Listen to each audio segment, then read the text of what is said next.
Esta es la puerta principal de una gran ciudad romana en la frontera norte del Imperio, en Germania.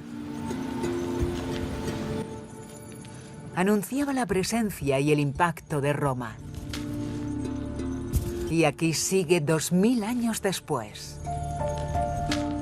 Roma fue construida para perdurar. Pero no lo hizo.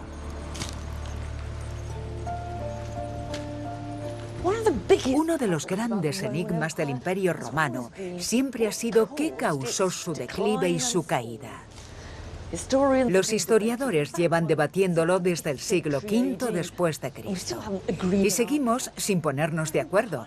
Existen todo tipo de teorías, tanto razonables como absurdas. ¿Sería por la invasión de hordas de bárbaros o la galopante inflación? ¿Sería la corrupción pública y privada? ¿Demasiado sexo o muy poco sexo? ¿O sería el plomo de las tuberías volviéndolos locos a todos? Por suerte, esto no es un examen. Pero lo que está claro es que es una cuestión intrigantemente complicada, por lo que os ruego paciencia.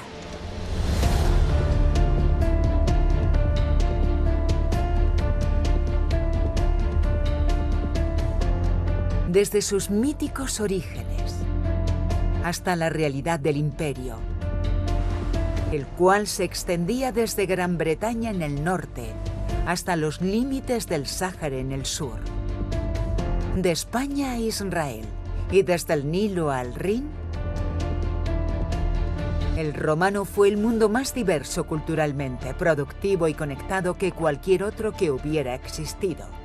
Solemos bromear diciendo que todos los caminos llevan a Roma, pero así era.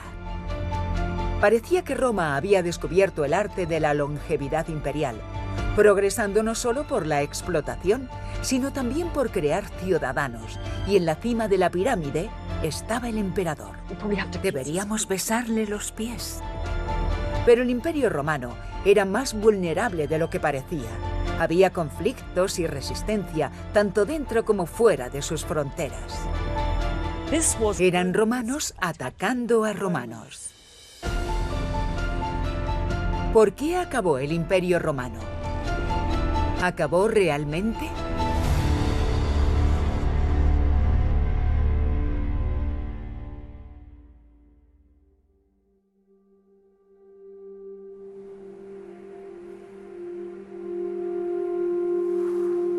Nunca sabremos con certeza qué causó el declive de Roma. No es el tipo de pregunta que se pueda resolver de una vez por todas. Pero desmenuzaré una historia que tiene sentido para mí. Y comenzaré con uno de los más reconocibles y misteriosos monumentos del mundo romano, el Muro de Adriano, el cual recorre 115 kilómetros en el norte de Inglaterra. Fue construido en el siglo II después de Cristo, en la época de mayor extensión del imperio, y apunta a un cambio en la forma en que los romanos veían el imperio y lo que ocurría en sus fronteras.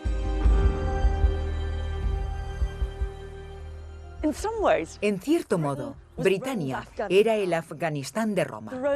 A los romanos siempre les costó mucho imponerse, sobre todo en el norte.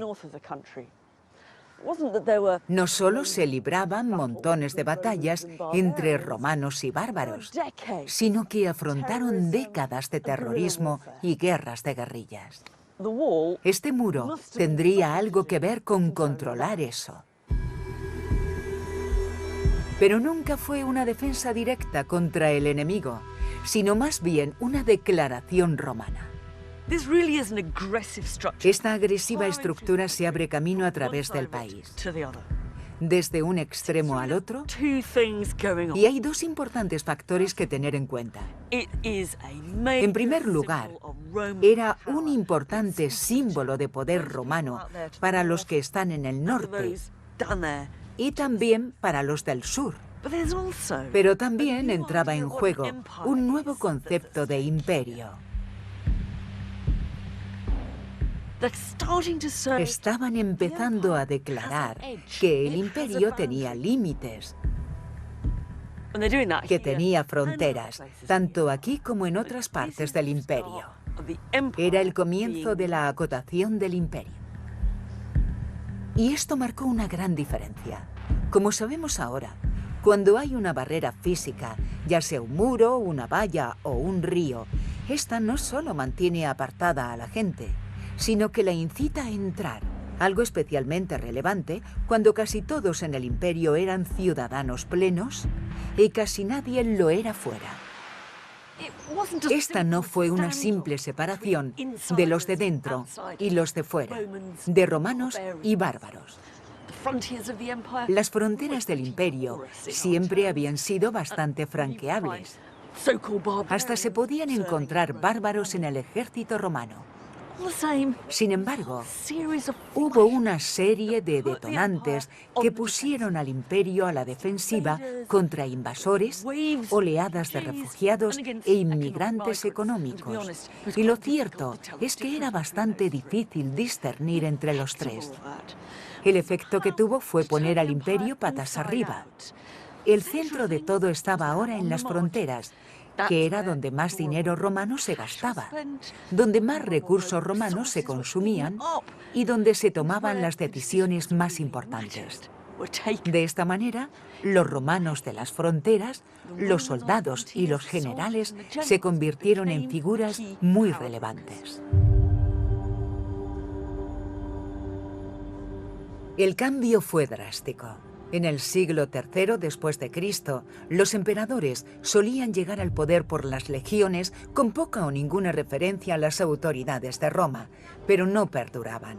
La mayoría apenas tenía tiempo de acuñar monedas y erigir algunas estatuas antes de morir, a menudo asesinados por los partidarios del próximo sucesor al trono.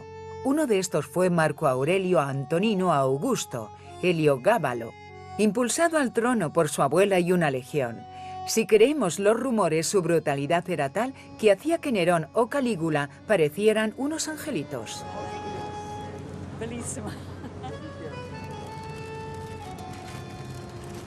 Particularmente era conocido por sus ostentosos banquetes. Comer con él era una experiencia para morirse, a veces literalmente. Los platos eran de lo más excéntricos y las lenguas de ruiseñor y los sesos de avestruz eran sus favoritos. También eran comidas muy artísticas. Le encantaban los banquetes por colores, todos los alimentos azules o verdes. Pero conllevaba riesgos. Si estabas en lo más bajo del orden jerárquico, no te daban comida de verdad. Te daban alimentos de madera o de yeso y tan solo podías mirarlos. En una ocasión, lanzó tantos pétalos de rosa sobre sus invitados que los ahogó y acabaron muriendo allí.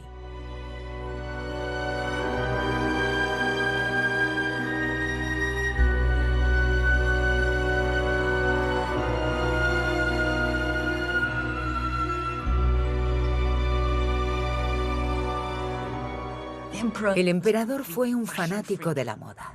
Jamás se ponía el mismo par de sandalias dos veces. Tenía a su madre en el Senado y a él le encantaba que mujeres desnudas lo llevaran en carretilla. Incluso llegó a hacerse un cambio de sexo y construirse una vagina quirúrgicamente. No, todo no es absolutamente cierto. Para empezar, Heliogábalo tan solo tenía 14 años cuando llegó al trono. Pensando bien, estas podían ser fantasías sobre cómo era un rebelde adolescente emperador. Y pensando mal, podía ser propaganda negra inventada tras su caída, pero tenía una lógica. Era una fantasía sobre un sistema amenazado. La idea de que el hombre en el poder estaba completamente loco decía más sobre el desmoronamiento del sistema que sobre ese hombre en concreto. Pero los romanos no se quedaron de brazos cruzados.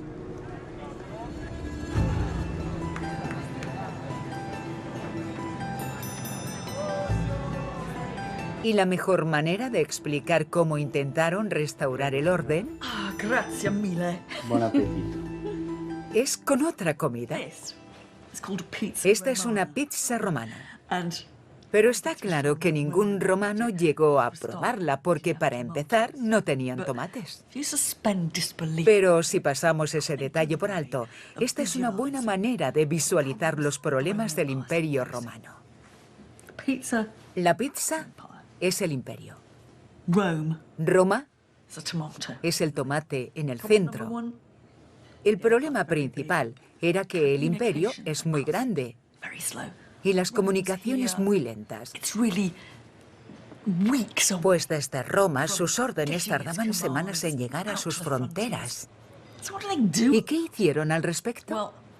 Como es usual, los romanos improvisaron. Decidieron dividir el imperio en dos. Qué difícil es dividir un imperio en dos. Y todavía se podía ir más lejos. Dividir el imperio en tres, con 3 emperadores. Incluso se podía dividir, si lo conseguimos, en 4, con 4 emperadores. Las ventajas eran obvias. Se podían administrar de manera razonable. Un emperador para este, otro para este, otro para este y otro para este. Y las desventajas eran obvias también. Este decidía que quería la parte de este otro y entraban en conflicto. Y lo que parecía una descentralización acababa en desintegración. El otro problema al que se enfrentaban era qué hacer con Roma. Y aquí encontramos otro tipo de descentralización, una serie de minicapitales, representadas por las olivas. Estaban repartidas por el imperio. Esta estaba en el este, Nicea, y estas, Trèveris, en Germania, y Ravenna y Milán en la península itálica. Estas ciudades podían ser centros administrativos para las distintas zonas, y eso reducía bastante los problemas de comunicación y demás. ¿Y qué pasaba con Roma en el centro cuando todas las decisiones se tomaban realmente en esas otras capitales? La respuesta es que Roma seguía siendo preciosa y un gran centro simbólico, pero no hacía nada en realidad. En cierto modo, este pobre tomate se había convertido en un gran trasto.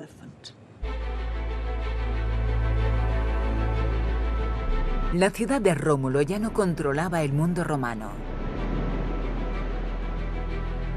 Evidentemente, seguía siendo un gran símbolo, pero algunos emperadores gobernaban sus territorios sin ir nunca a Roma. El poder autócrata establecido por el primer emperador Augusto se dividió en múltiples emperadores en un imperio dividido. Esta es la gran sala del trono imperial de la mini capital Trèveris, en Germania, la Alemania actual. Un edificio que transmite un poderoso mensaje: que Roma ya no era el núcleo del poder romano. Pero en su reencarnación moderna encontramos la pista de una revolución aún mayor que se originó en el seno del imperio. Más tarde sería convertida en iglesia, y como veremos después, no fue casualidad.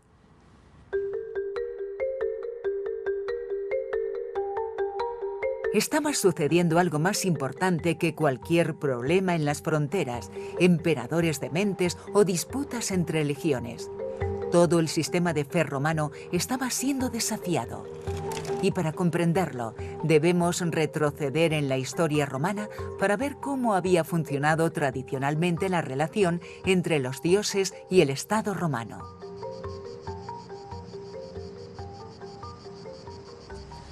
Este es un templo romano. Aquí nadie venía a oficios o a escuchar sermones, ni tampoco a casarse o a formar parte de una congregación. Lo más probable es que permaneciera cerrado casi todo el año, custodiado por algún guardián cascarrabias. Pero si conseguías entrar, te encontrabas la estatua de un dios. Esa era la función de los templos romanos: alojar las imágenes divinas.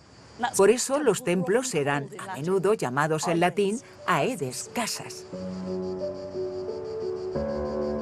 Y templos los había por doquier.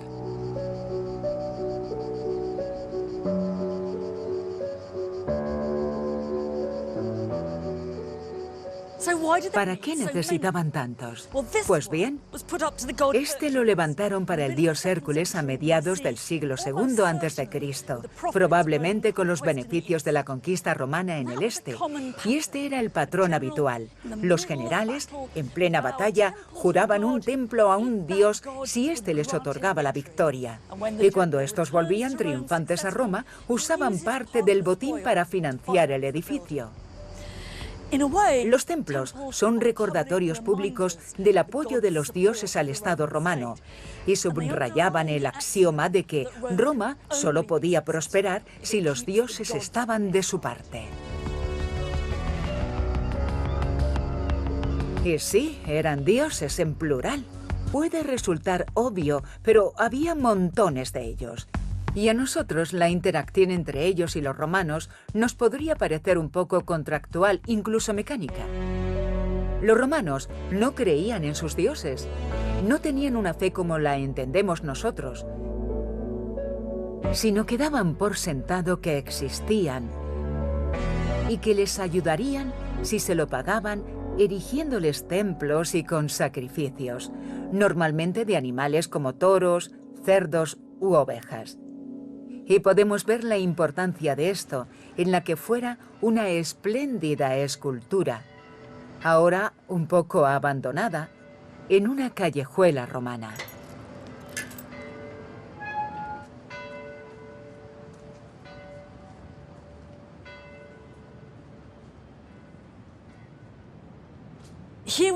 Aquí tenemos una escena de sacrificio a los dioses.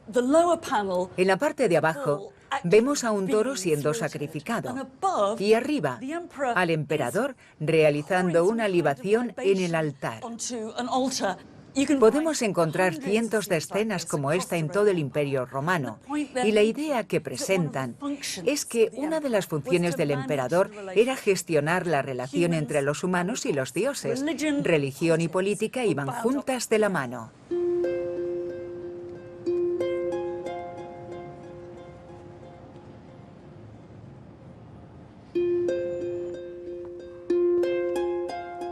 Sin duda, este era su lado más público y evidente.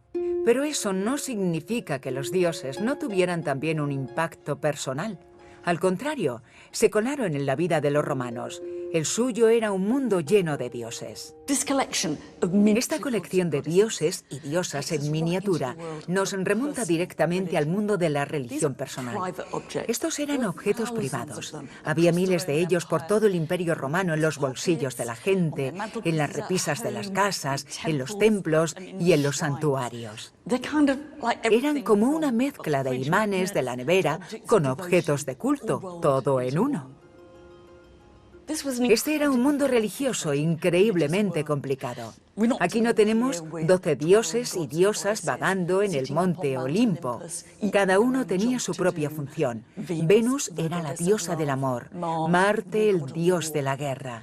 Eso lo aprendí en el colegio, pero puede llevar a confusión. En general, era una gran gama de distintos poderes divinos que controlaban el mundo en distintas maneras y nos ayudaban a darle sentido con preguntas como ¿dónde comenzó la vida humana? O cosas mucho más prácticas como ¿cruzaré el mar sin peligro?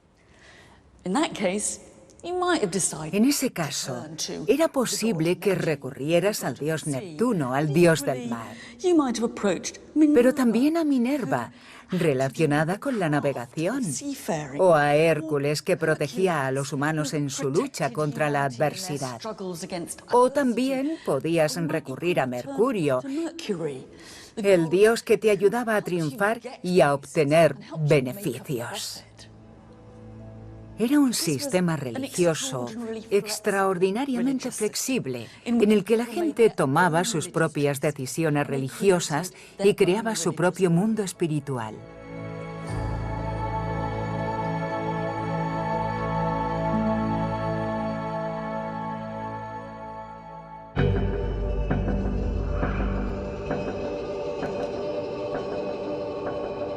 La religión era fundamental para el éxito del imperio, y los romanos se aseguraban de que su gratitud quedara patente. Pero el crecimiento del imperio trajo nuevos y distintos dioses a Roma. Y al igual que los romanos acogieron nuevos ciudadanos de los territorios conquistados, también acogieron ciudadanos divinos. Una de sus nuevas religiones, supuestamente originada en el Irán actual, no tenía grandes templos, al menos no a la vista.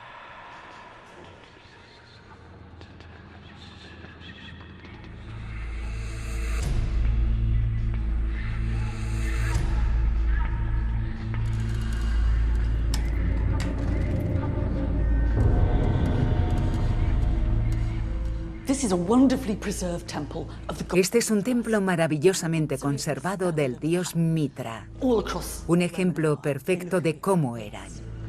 Todos los del Imperio Romano se parecían a este, oscuros, cerrados y casi tan escondidos como este ahora. Se construyó con un bajo presupuesto. Este suelo de mármol es impresionante. Pero está claro que proviene de un vertedero romano.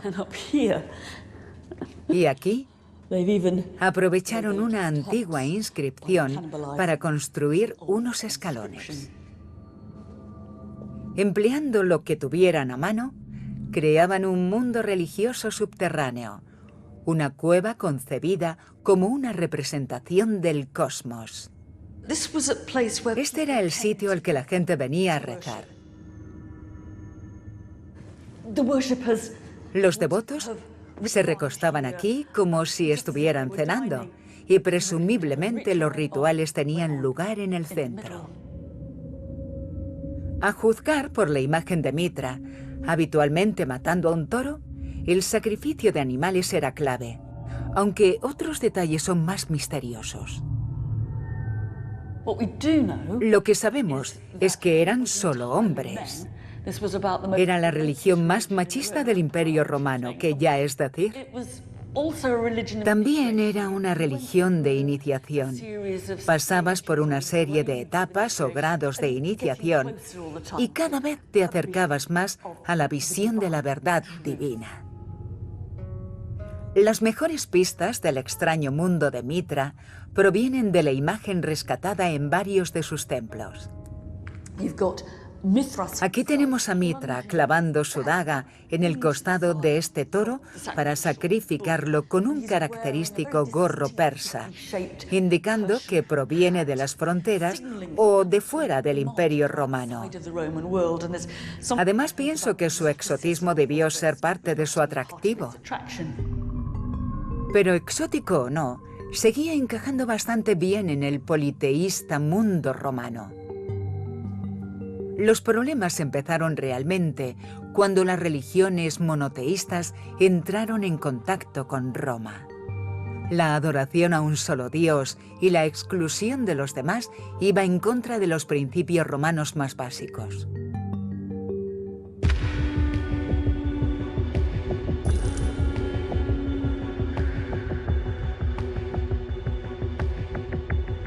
Judea se convirtió en una provincia del imperio en el año VI después de Cristo. Su pueblo tenía un estilo de vida propio y una particular relación con un dios. Cuando los romanos los conquistaron con unos principios tan diferentes, el choque fue casi inevitable.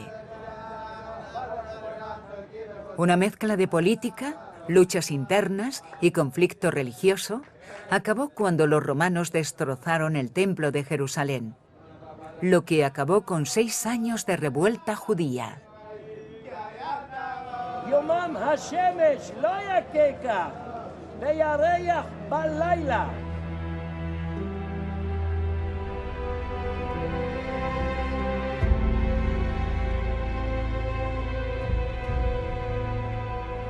El fin de la guerra llegó en un puesto avanzado llamado Masada.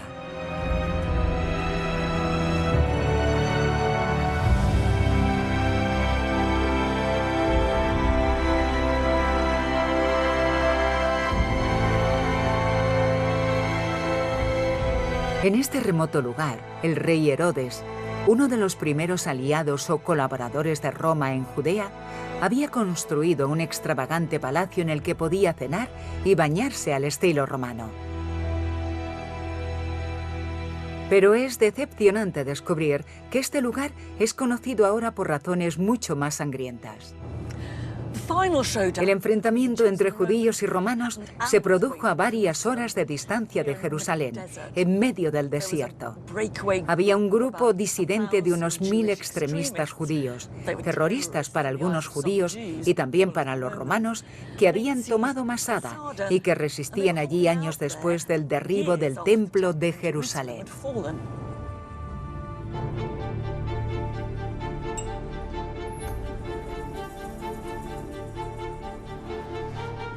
Los rebeldes judíos establecieron su base aquí y finalmente hallaron la muerte cuando los romanos les dieron caza. Para entender qué sucedió después, me reúno con el historiador Greg Wolf en las ruinas del antiguo palacio. Esta fortaleza resulta impresionante dispuesta como estaba. Cuando se construyó, Jerusalén ya había caído y el templo había sido destrozado. No había oposición en ninguna otra parte, solo un pequeño grupo de personas resistiendo aquí durante años. Un grupo casi olvidado, hasta que un gobernador romano decidió acabar con él y envió a las legiones aquí. Y esto es lo que queda aquí, la huella de una operación de limpieza. Todavía podemos ver dónde estaban la fortaleza y las estructuras de asedio. Desde un promontorio, los romanos construyeron una rampa que les permitiera atravesar las defensas de los rebeldes. Uno de los rebeldes, el cual los traicionaría para convertirse después en historiador romano, registró lo sucedido, aunque su versión de los hechos ha sido muy discutida. Tenemos una historia extraordinaria contada por una fuente muy poco fiable que afirma que cuando los romanos llegaron aquí, construyeron su rampa y entraron, no encontraron a nadie vivo. Las 1000 personas aproximadamente que estaban aquí habían realizado algún tipo de pacto de suicidio y autosacrificio y habían muerto todos. No quedaba nadie, solo una pila de cuerpos y comida suficiente como para haber seguido resistiendo. Pero nadie sabe si esto es cierto. Se ha convertido en un popular mito moderno. Es la historia de un heroico sacrificio por la causa, ¿no? Sacrificio y no rendirse. Eso es lo que Masada significa ahora, no rendirse. Solo unos pocos cuerpos fueron hallados aquí. Y a quiénes pertenecieron no está claro, pero la historia de los rebeldes que prefirieron suicidarse a ser esclavos pervive. Y Masada sigue siendo símbolo de la resistencia judía. El conflicto detrás de todo esto es a menudo enmarcado en términos religiosos, pero la realidad es más compleja. Era normal que se produjera un choque, porque la cultura del judaísmo insistía en que solo había un Dios, mientras que el poder imperial romano insistía en que había muchos dioses. Parece algo irreconciliable. Sí, aunque había cosas que hacían los judíos y que a los romanos les resultaban muy familiares, como sacrificar animales, disponer de un gran templo en el centro y principalmente contar con una religión con un paisaje ritual, con cierto sentido de lugar, una religión de una zona concreta. Ellos podían tolerar eso, ¿no? Podías tener una religión de lo más extraña para ellos, siempre que perteneciera a pueblos concretos. Por ejemplo, estaban conformes con la diosa Isis porque era la diosa de los egipcios.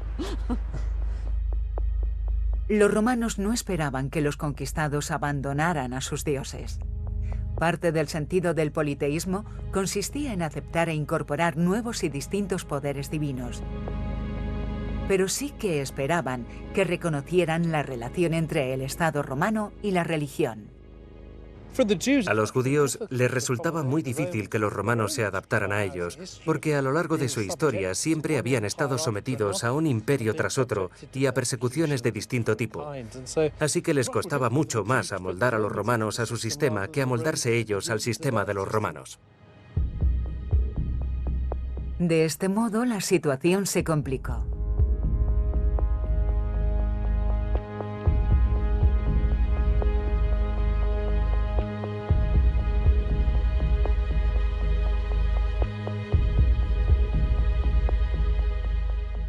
Durante los siguientes 200 años, hubo más episodios sangrientos en la historia de judíos y romanos.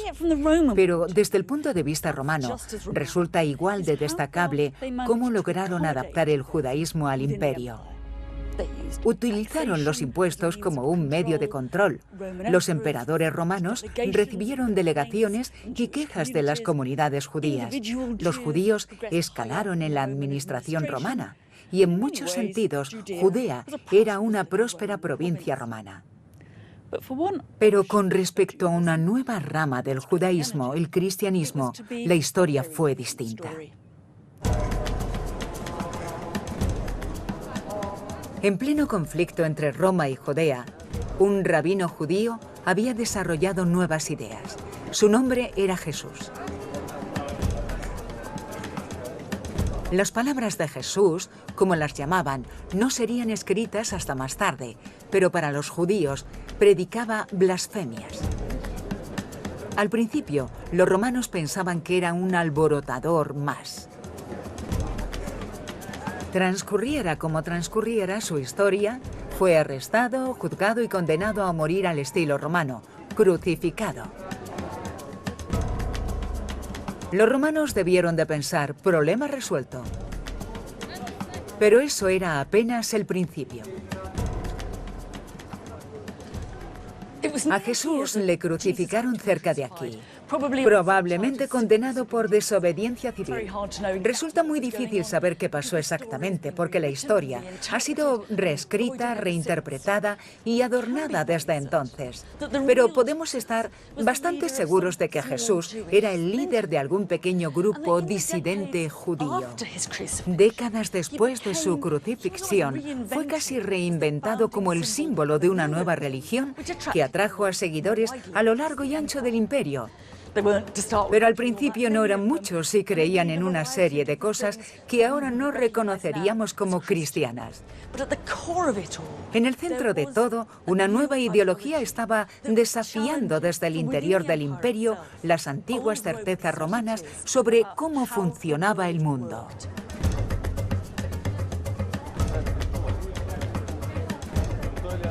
Hoy en día, peregrinos cristianos de todo el mundo acuden a Jerusalén para visitar el lugar en el que Jesús fue enterrado, en la apropiadamente denominada Iglesia del Santo Sepulcro.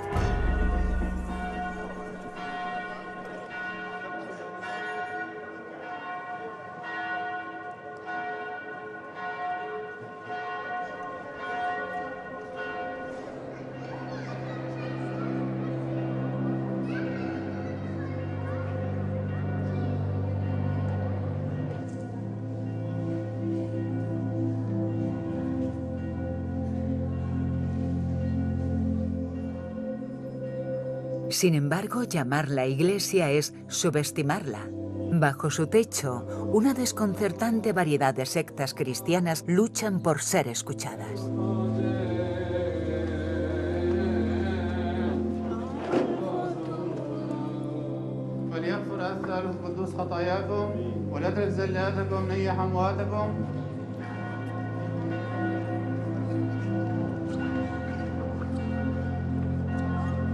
Y la mayor cola de peregrinos y curiosos turistas es la que rodea la tumba de Jesús.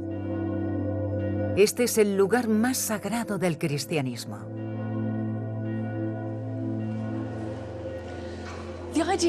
La idea de que Jesús resucitara de entre los muertos sería la parte menos desconcertante para la mayoría de romanos.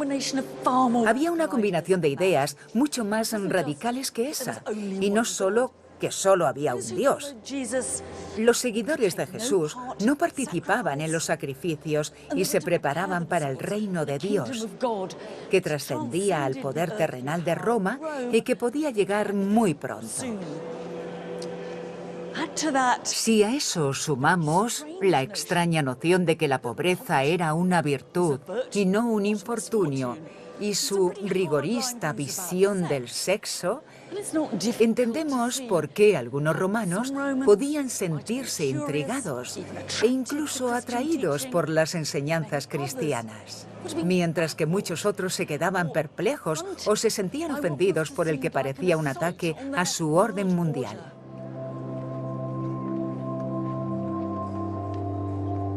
El cristianismo desmentía lo que los romanos habían considerado religión tradicionalmente, y esa contradicción podría ser una razón por la que el cristianismo tardó en despegar. Pero cuando lo hizo, explotó la misma red de comunicaciones que enlazaba al Imperio Romano. Una de las figuras clave en la difusión de su palabra fue un modesto viajante romano de Turquía, conocido como San Pablo. Jesús no había viajado mucho, pero Pablo no solo recorrió todo el Mediterráneo oriental, sino que también usó el correo de larga distancia como un modo de llegar a comunidades cristianas lejanas, y las cartas que escribió siguen siendo parte de la Biblia. Corintios. Esta es la carta que escribió a la iglesia cristiana de Corinto, y también escribió a Tesalónica, a Éfeso y a la iglesia cristiana de Roma. Sus cartas son una mezcla de arenga e instrucción y no son del todo de mi gusto. El hombre es cabeza de la mujer, afirmaba. Ese jamás sería mi lema. Pero lo que me impacta son los horizontes geográficos que estas cartas muestran. Habla de estar en Macedonia y viajar a Éfeso para después desplazarse a Corinto. Estos cristianos estaban explotando la conectividad del Imperio Romano.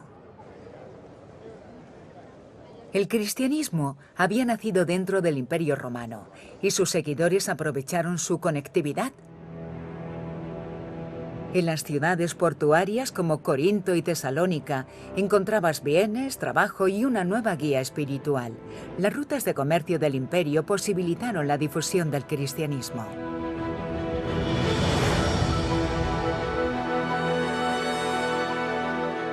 $200 años después de la crucifixión de Jesús, eran pequeños los grupos que se llamaban cristianos por todo el imperio y en la misma Roma.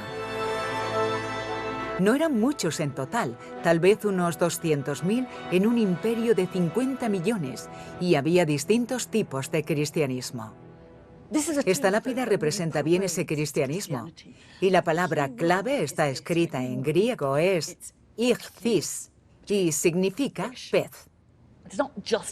Pero no solo eso, pues las letras de esa palabra se corresponden también con las iniciales de un famoso lema cristiano: Jesucristo, Hijo de Dios, Salvador.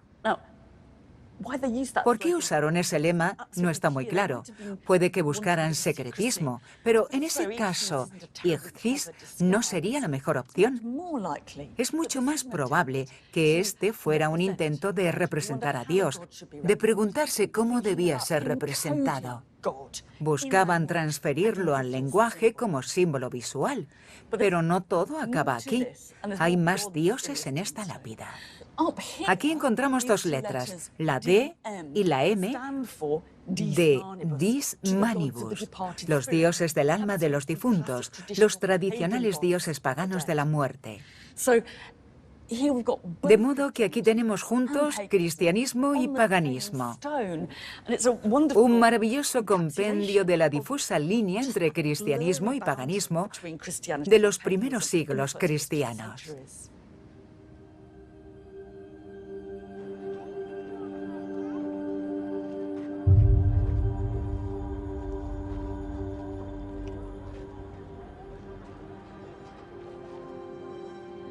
La mayoría de cristianos del Imperio Romano probablemente vivieron en esa difusa línea.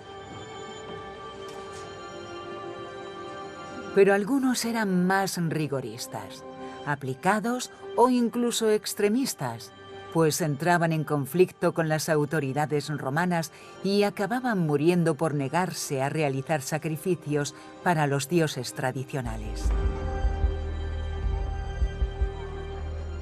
Un día de primavera del año 203 después de Cristo, una joven mujer romana, madre de un pequeño bebé, fue arrojada a las bestias salvajes en un anfiteatro como este. Ridiculizada, golpeada y lisiada por los animales, seguía viva, por lo que un gladiador salió a rematarla. Tras un doloroso golpe fallido, ella misma tomó la espada con sus manos y la guió hasta su garganta. Su nombre era Vivia Perpetua y su único delito ser cristiana. Eran romanos atacando a romanos.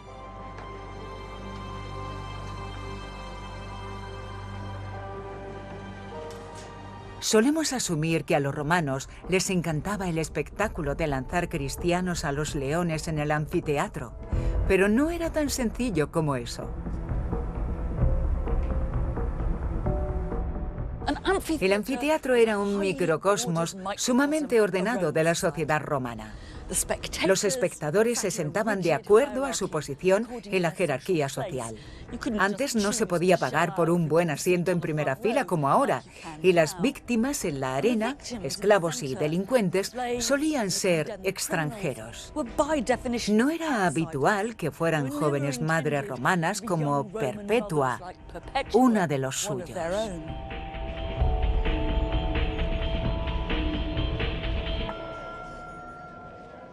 No es de extrañar que el accusatori, el fiscal, intentara convencerla de que pensara en su bebé y renegara de su fe. Y tampoco que el público, al ver a Perpetua morir, abucheara y se estremeciera. La piadosa resistencia y brutal ejecución de Perpetua se ha convertido en parte de la narrativa cristiana del bien contra el mal. En el martirio, donde muchos no cristianos veían testarudez, obstinación y autodestrucción, los cristianos veían una poderosa divulgación de su fe.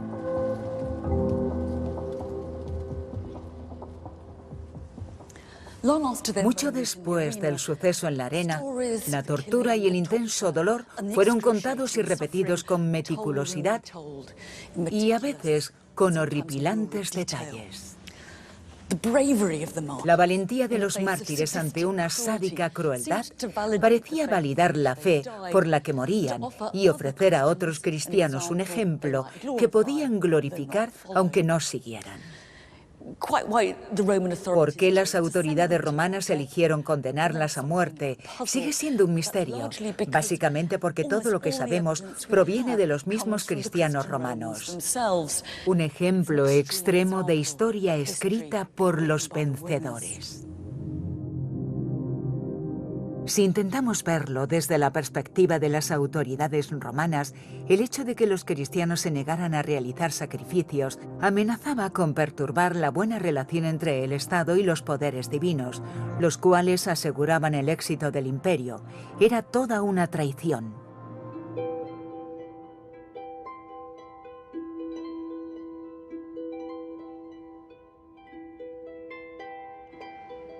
A mediados del siglo III, menos de 50 años después de la muerte de Perpetua, un emperador decidió tomar las riendas del asunto y restaurar el orden con un papel. Estos son fragmentos de un papiro encontrados en una papelera romana en la provincia de Egipto. Y es una de las cosas más importantes que se hayan encontrado jamás en una papelera. Es también un maravilloso ejemplo de la burocracia romana. Son certificados que demostraban que su propietario había realizado sacrificios para los dioses tradicionales. La parte esencial del mensaje está aquí, explicándolo todo. Ha sacrificado, hemos sido testigos, y después la firma de uno de los testigos. Su nombre era Hermas y firma varios de estos certificados. La razón de esto es que el emperador Decio había ordenado que todo el imperio demostrara sus sacrificios a los dioses. Esto a menudo se ve como una persecución de los cristianos, porque los verdaderos cristianos no podían realizar sacrificios para los dioses tradicionales. y nos consta que algunos de ellos no lo hicieron y murieron por ello. Pero incluso escritores cristianos cuentan que muchos de ellos, como creo que hubiera hecho yo, realizaban los sacrificios igualmente y mantenían un perfil bajo. Lo que pasaba por la mente del emperador era también bastante distinto. Estoy segura de que no planeaba más sangrientos espectáculos de cristianos contra leones. Lo que pretendía era asegurarse de que sus súbditos se sumaran a la institución del sacrificio, el ritual que aseguraba la buena relación entre el Estado romano y sus dioses, y por ende el éxito romano. Este era un burdo y tosco intento por restaurar el orden político y religioso en el mundo romano.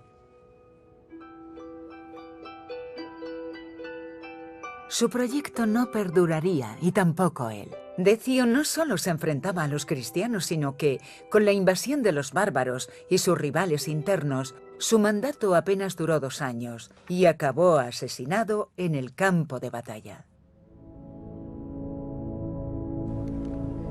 Lo que Perpetua y todos los que murieron como ella jamás hubieran imaginado es que en menos de 100 años, Roma apuntaría en la dirección totalmente opuesta.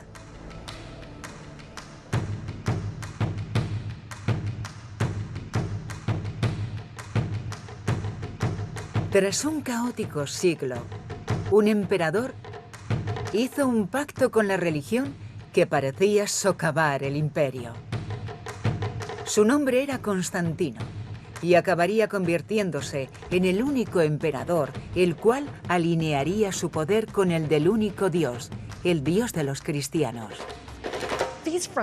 Estos fragmentos son lo que queda de una colosal estatua del emperador Constantino. No podía ser toda de mármol, no podría haberse mantenido en tal caso. Tenemos que imaginar un cuerpo de ladrillo y bronce con estos fragmentos pegados a los extremos. Suponía una nueva visión del poder imperial.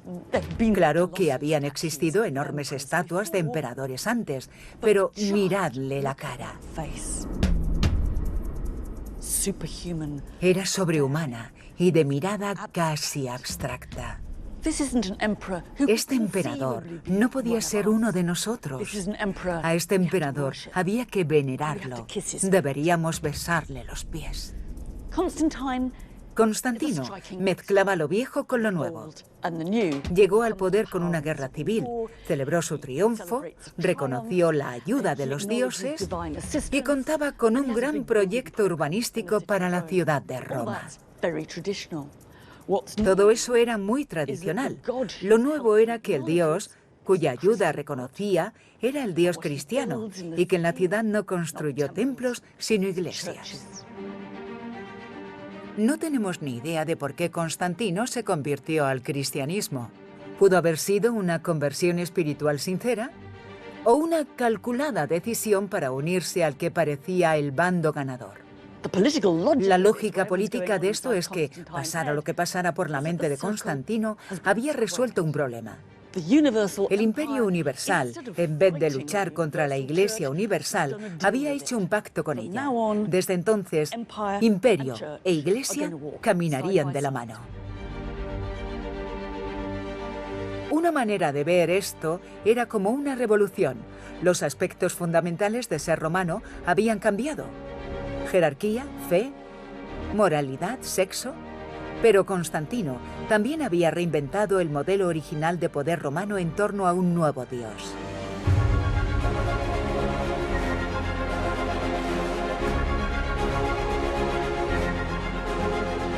Y selló el trato construyendo una nueva capital que acabaría convirtiéndose en la nueva Roma.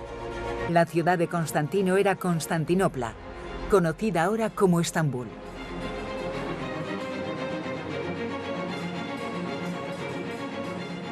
Fue aquí donde ordenó su propia versión de algunos de los principales edificios romanos. El área del hipódromo de Constantinopla, su circo máximo, ha sido conservada junto con algunos de los monumentos que él y posteriores emperadores levantarían allí. Robin Cormac, Mi guía turístico y esposo sabe más que yo sobre el arte y la cultura del Imperio bizantino. Creo que es su monumento más impresionante y estaban muy orgullosos de él. Era increíble que consiguieran colocar este obelisco de Luxor sobre esa base. Y estaban tan orgullosos de su hazaña que realizaron 2 inscripciones resaltando su dificultad y esculpieron con imágenes su asentamiento. Aquí vemos las cuerdas con las que lo subieron. Sí. Era tecnología romana en su máximo esplendor. Exacto. Pero ¿por qué eligió Constantino construir su ciudad aquí? Constantino había ganado su última batalla con los emperadores romanos rivales, y esta ciudad simbolizaba su victoria. Eligió una ciudad cercana a donde había tenido lugar la batalla, Bizancio, y la convirtió en una poderosa nueva ciudad con su nombre, Constantinopla, que demostrara que él era el único emperador romano. Ya, ¿y resultaba una ciudad específicamente cristiana?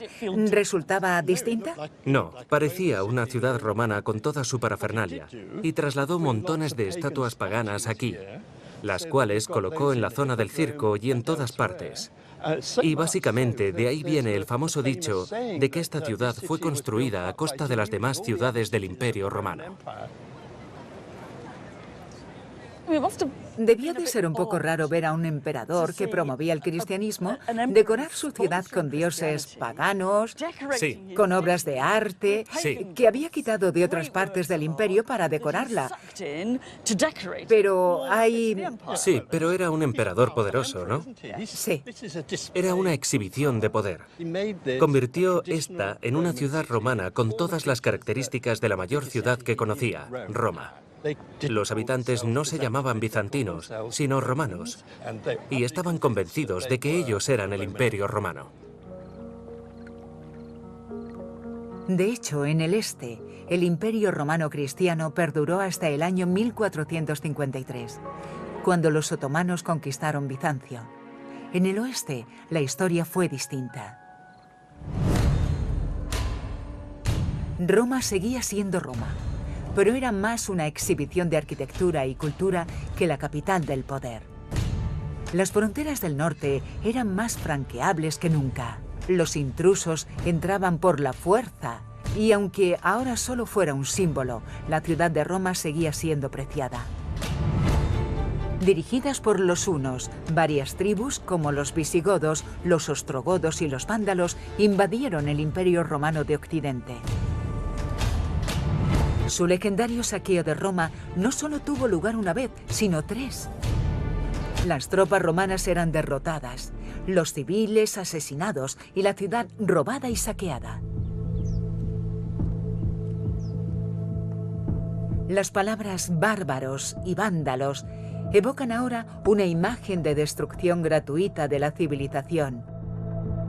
Pero esa popular idea, por poderosa que sea, es bastante injusta. Este es un maravilloso y vívido intento del siglo XIX por representar a las hordas bárbaras en acción destrozando Roma. Llevaban el pelo largo, pequeñas coletas altas y bigote, y un par de ellos intentan derribar uno de los símbolos de poder imperial, mientras que sus compañeros preparan las antorchas para incendiar el lugar. En realidad, el Nuevo Occidente no tenía nada que ver con esto. Es verdad que la unidad política se había desmoronado y que había bastantes conflictos militares. Pero lo que emergió fue una serie de poderes rivales que eran en realidad mini-Romas, que pretendían formar parte del prestigio de Roma y de la romanidad, en vez de deshacerse de él. Promovieron la poesía latina, desarrollaron las tradiciones del derecho romano y era más probable que restauraran los monumentos del pasado romano que intentaran derribarlos.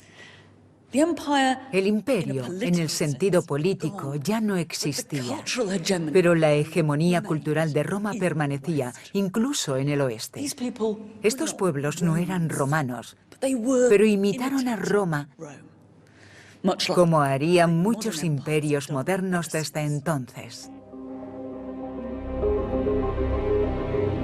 Con estas cuidadosas imitaciones romanas de los bárbaros, ¿podríamos decir que había caído el Imperio Romano?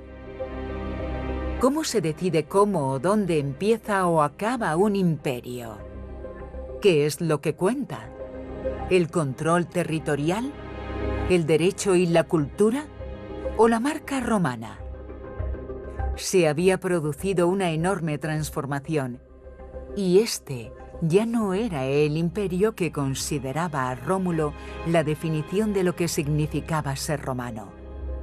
Una transformación y una casi revolución que veo claramente en lo que un día fue la mini capital romana de Trèveris, en Germania, en la gran sala del trono imperial que acabaría convertida en iglesia.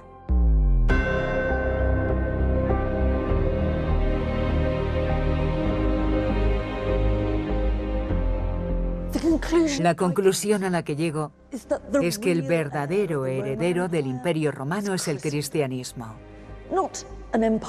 Ya no es un imperio de dominación política. Ya no se limita a eso, sino que se ha convertido en un imperio de la mente y, al menos en sus propios fines, en un imperio sin límites.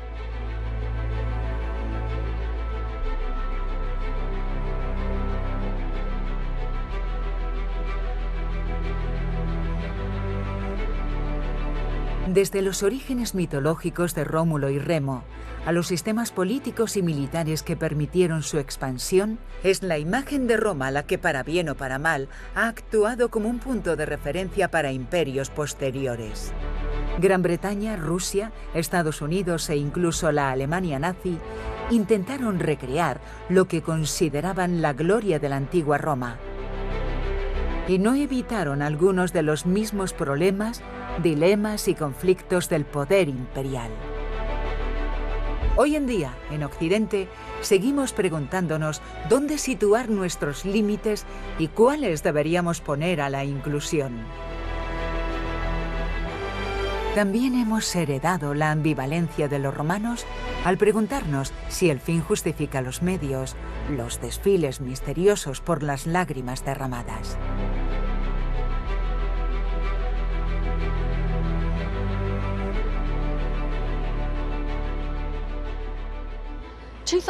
Hace 2000 años, el historiador romano Tácito retrató los efectos colaterales de la conquista romana. Escribió: crean un desierto y lo llaman paz. La primera vez que lo leí era una desmañada adolescente, y aún recuerdo ese momento, pues era la primera vez que los romanos parecían hablarme a mí. Su brutal claridad me resultó impactante. Y supongo que desde entonces, al admirar tanto a los romanos y repelerlos tanto también, siempre retuvieron mi atención. Para mí, la conversación que podemos seguir teniendo con los romanos es lo importante. Una conversación que nos hace reflexionar más sobre nosotros y sobre las ideas y los problemas que tenemos en común con ellos. Ha quedado un poco de los romanos en la mente de todos nosotros. Y por eso Roma sigue siendo importante.